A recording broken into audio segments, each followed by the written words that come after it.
thirsty and hungry because I'm not eating or drinking. You knew he was a devil? No, I didn't know. I just knew whoever it was, I didn't trust him, you know. I was all right, I'll take your help. So they said, feed me. Then I hop in the Bentley with it. Chicks massage in the back, you know, everything. We rolled off. And when I tell y'all, he showed me more stuff.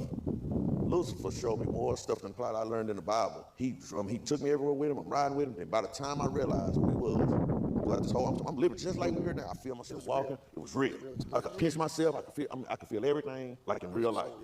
And man, I never forget, when I finally realized, I'm like, whoa, this dude's the devil. But by the time I realized, he was offering me, he had a mansion full of number of women, every kind of woman you could think of, every kind of car, motorcycle, anything you could think of, he had. But see, that's why I found out too, he's the bearer of the gifts. He's over the gifts. That's why. Okay, guys, so one of the craziest videos that I've ever seen came up on my timeline. And it was a guy talking about how he went to a different dimension. And that dimension was incredibly realistic. He said even more real than it was here, right?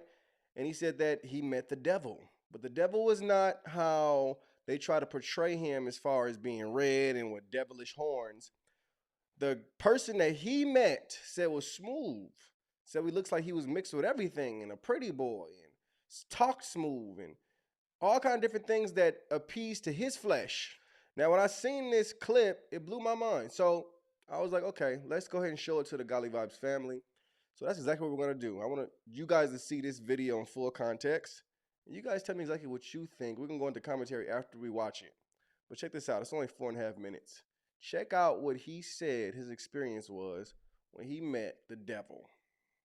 Got him through a lot of stuff, like in the streets, been shot, locked up, you know, you name it. You know, penitentiary, the whole ride, you know, the basic, you know, story, it is what it is. The main thing that really just changed my life, because when I came back from a 1% chance to live, I was in a coma for 3 months. And I never believed none of those stories I heard about. They say, oh, the people I seen, unicorns, God woke me up and an angel carried me. I was like, man, they tripping, they lying. You know, so they just want attention. That's what I'm thinking in my head. Then when I got my run with it, oh man, my heart failed. I went into complete respiratory failure. Crazy, didn't have a heart attack, man. I was 500 pounds, man, my stomach was right here. I was drinking that lean all the time. So that lean was just swelling me up. I had, they say like, I forgot how many liters or whatever of fluid in me, but I know when they knocked all that fluid off, I went from 510 pounds down to like 4 something, but it was all liquid. I was actually in another dimension. When I say it was so real, I was getting up, brushing my teeth, taking a dump. Everything that you were doing in real life, I was still doing it. But the only difference was Lucifer was present. He was present. He's nothing like everybody describing with the red skin and the horn. That's all a lie. You know, that's something made up. The dude like a pretty boy. Kind of look like he mixed with a little bit of everything. But you can tell he has a mixed type look, pretty boy, 6-pack, you know, not a buff dude, but you know, in shape, you know, look like he work out. Voice real smooth, like an R&B singer type. Everything he says is kind of pimpish, smooth. You know what I'm talking about? Like you can just tell he got that, he can convince you to do anything, you know. Oh, come on, man. Then he told me like, hey man, just tell me you need my help, big dog, and I got you, man. It was just, yeah. And then when he pulled up in a black Bentley, suit made out of diamonds, shoes made out of diamonds.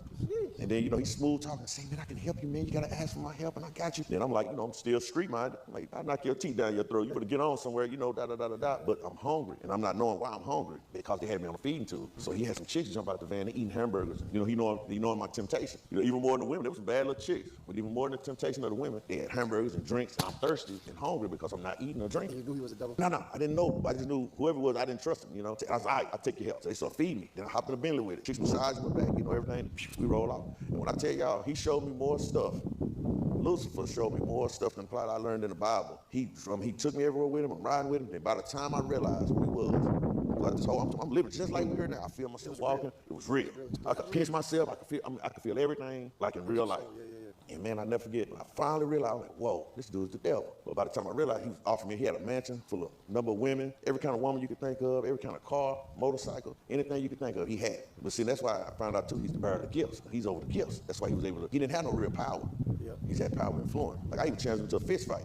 He was like, oh no, I don't do that. He said, but I got somebody else who does. You know, the big dude come around, you know, you know, like they with it. You know, he got people that they do it, but he's not gonna get his hands dirty. So that's when I realized, like, this dude really doesn't have no real power. All he does, he's gonna get you to do something to him to do something to you, and he get back. He said, oops, okay, I'm gone. Pretty boy, you know, he a pretty boy. He ain't gonna do nothing. He gonna talk to you. Like he told me, like he named out 6 people that he was gonna get because he wanted me to throw a big concert because you know I do music. He said, I want you to do this concert. It's gonna win him a bunch of souls. By this time I'm realizing this him. Well, I'm assuming this is him. And all of a sudden, I said, no, I ain't gonna do it. He gave me the money up front. He said, well, I want my money back. Plus this and this and this and this and that. I shoot him all the money back. And I think I was $2,500 short. I'm paying him back some millions. Get what he said? Green lighted me. I'm gonna have you kill. He said, wait a minute, no, I'm not gonna have you kill. He said, it's too easy. I'm gonna kill everybody you love. He said, I'm gonna get this person, that person, this person, that person, that person, this person. When I in regular life, every person he named, they gone right now, except for one. And that person like they on their way. They living wild, no cap. when one of the chaplains, they say, come read him his last rites, he's not gonna make it through the night. The chaplain grabbed my hand, he started praying. And then all of a sudden, my mom, I was out of it. This was my mom and my other brother, and then they told me, they said, he snatched his hand back, bam, bam, bam, fell all over the chairs and stuff. He said, I can't read his last rites. He said, that man, he got work to do. He said, God is not through writing chapters for this man. He said, I refuse to read his last rites. The people begged him, because they were like, his vitals, my thing was like almost flatline. They had to hit me with I call them the jumper cables. Bro, I had to hit me with them 3 times to bring me back to life. And when I tell you this too, I was so out of it. As far as my spirit was so far out of my body. And I'm telling you, it was a prayer. I started praying. It was, I looked to the hills from which my help comes. I said, God, please don't let me go out like this. I said, give me a second chance and I'm gonna get my life together. I said, God, please. I said, I completely surrender to you. I said, God, help me, Lord. Then all of a sudden, it was like a donkey kicking me in my chest, man. Bam, I felt my spirit go back in my body. Started breathing. I heard the nurses hollering, doctors hollering, oh my God, it's a miracle. He's back, he's back. Everybody, they can't believe it. And I wear glasses. I ain't had no glasses on, nothing. Because when I fell and passed out in the emergency room, my glasses broke. So I looked out the window, I see a rainbow. And I started shedding tears. I was like, wow. I said, God heard my cry. A worthless sinner at the time. I said, God heard my cry and spared me. I couldn't talk, had a trach in my throat. Had to talk with that, hello, the whole thing, wheelchair. Came back from all that, man. Couldn't walk, couldn't talk, couldn't eat, couldn't drink. God is good. I'm gonna tell y'all, if y'all need living proof that it's a God, I'm the reason. I'm living proof right now that it's a God, man. Believe that. Doctor was like 6'10", man. Big, tall doctor, man. Like Gomer Pyle, no disrespect to him. Gomer Pyle looking dude. I mean, when I finally was getting conscious and they were doing a little therapy, trying to get together, he was standing in my doorway. He was like this right here, looking at me. And he said, sir, can I give you a hug? I said, yeah, man, you can give me a hug. He gave me a hug. Then he said, you are a warrior. He said, I don't know what purpose God has for you in your life, but you better get into your calling. He said, your big old butt had one finger dangling out of a grave. And by the graces of God, I was able to grab you by your fingertip and pull your big old butt up out that grave and give you a second chance, man. He said, you better live your destiny, man. You better fulfill your prophecy that God has you here to do. He started crying. He started shedding tears, man. And I know, doctors don't show a lot of emotion. That doctor shed tears. And then how about even to this day, I went back looking for that same doctor. Nobody can find him. He's not even on the record. So I was like, I'm gonna find this man. I'm gonna give him a Rolex or something, man. I said, I'm gonna bless his game. Have not been able to find that doctor. Everybody remember him. The nurses, they were like, yeah, I remember that guy. I said, they said, I don't know where he is. We can't find him. Said he couldn't find a doctor. Must have been an angel. One thing I wanted to really bring up is, so he left his body. So he was dead, right? Went to a different dimension. And he said that Lucifer showed him more things than he learned in the Bible. Here's what I want to say. Because you think like, well, he wasn't gone that long. When you're in a different dimension, there's not time, right? Time is in this dimension. Time is where we're at right now. We can feel time. We understand. We got 24 hours to do this. He could have been in a dimension that was outside of time. And when that's why you hear testimonies, people who went to hell testimonies, and they'll be like, yo, it felt like I was in hell forever. But really they were dead for about 5 minutes, 10 minutes, 2 hours, or something like that. But they felt like they were in hell, or they felt like they were in a different dimension for decades. Because time is not, they're not in a space of time.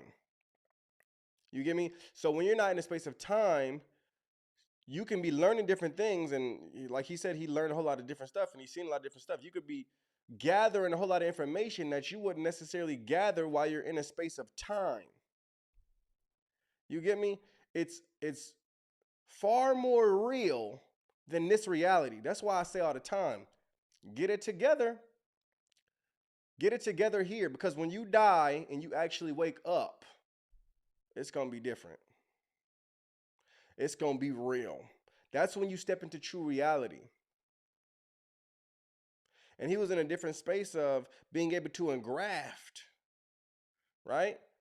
Learn, absorb different things to the point where he could say he learned more in that little time when he was out of his body than he ever learned on earth, even though he was grown and he learned different things out of the word.